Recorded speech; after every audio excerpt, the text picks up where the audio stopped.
우리 삶에는 이런 순간이 있습니다. 처음엔 잘 맞는 것 같았는데 어느 순간부터 관계가 계산처럼 느껴지는 때입니다.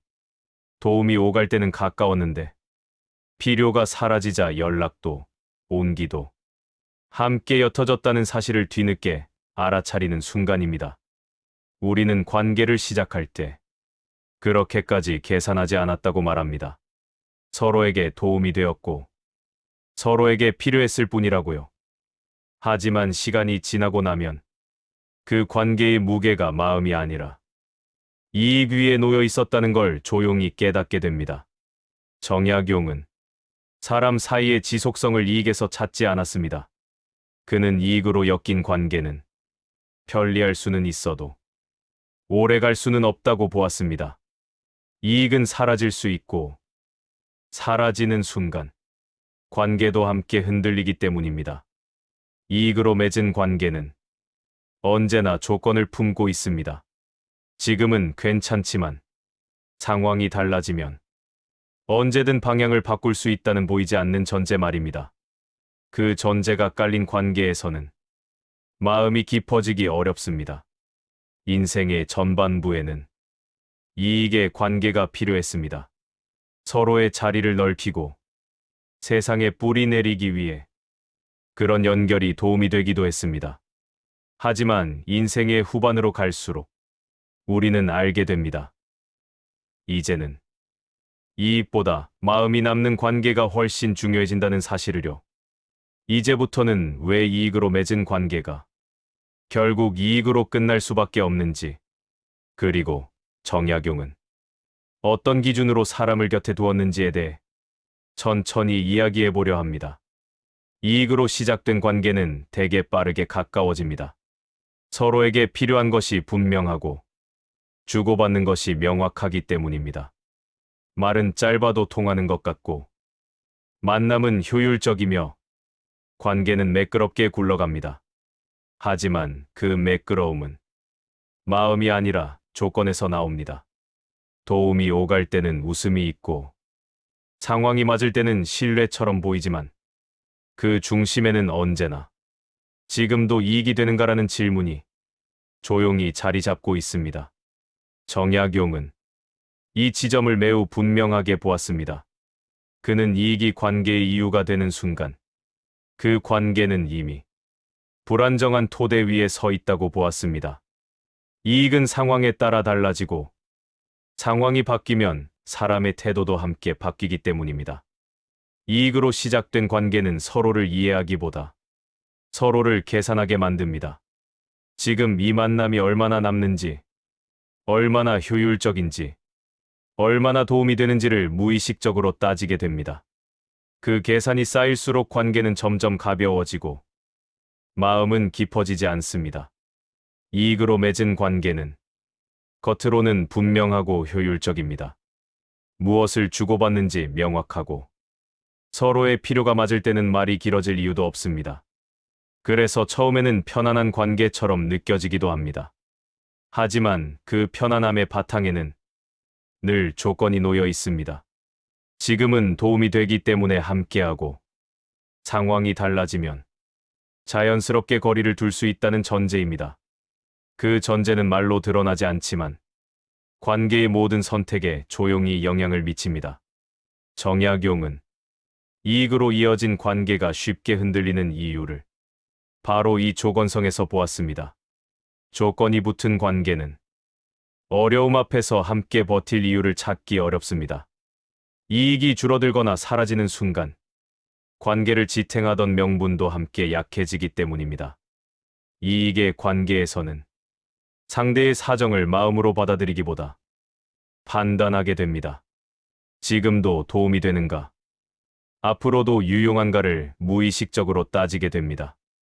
그 판단이 쌓일수록 관계는 점점 사람보다 상황에 좌우됩니다. 그래서 이런 관계에서는 위로가 오래 머물지 못합니다. 상대가 힘들어도 함께 견디기보다 거리를 두는 쪽이 더 합리적으로 느껴집니다. 이것은 냉정함이 아니라 처음부터 그 관계가 이익 위에 세워졌기 때문입니다. 정약용은 사람 사이의 신뢰는 이익의 크기로 생기지 않는다고 보았습니다.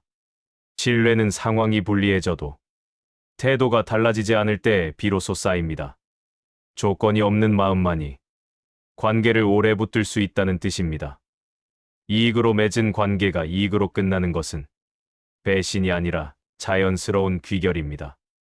그 사실을 받아들이는 순간, 우리는 관계를 원망하기보다 그 관계의 성격을 조용히 이해하게 됩니다.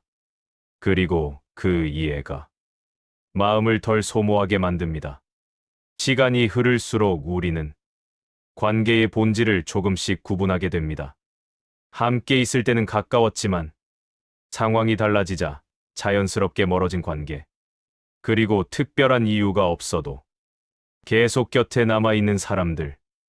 이 차이는 능력이나 조건에서 나오지 않습니다.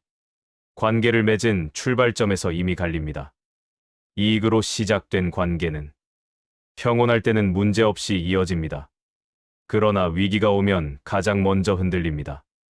도움이 되지 않을 때, 부담이 생길 때, 그 관계를 붙들 이유가 갑자기 희미해지기 때문입니다.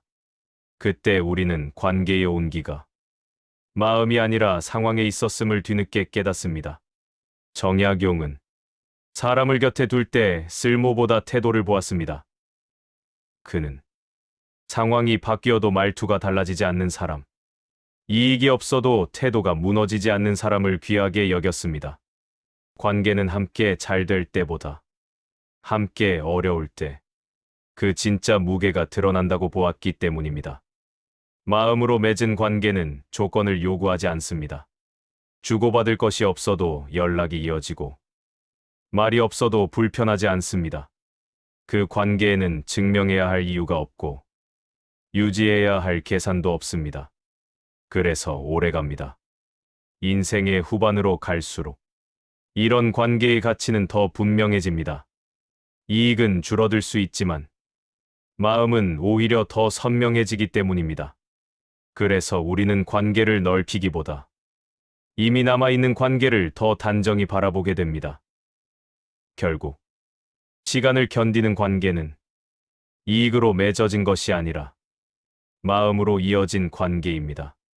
그 관계만이 상황이 바뀐 뒤에도 조용히 곁에 남아 우리 삶을 지탱해줍니다.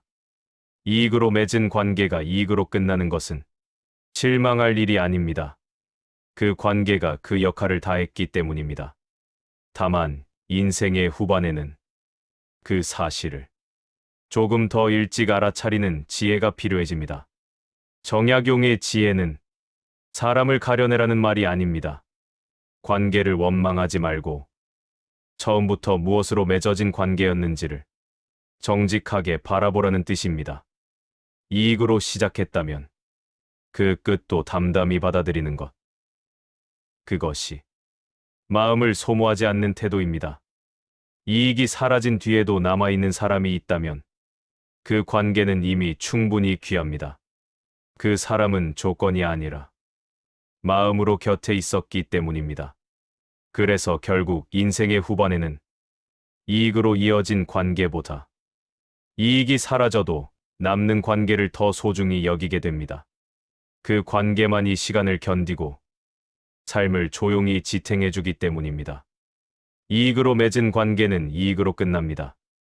그러나 마음으로 맺은 관계는 이익이 사라진 뒤에도 오래 남아 우리 삶을 지켜줍니다.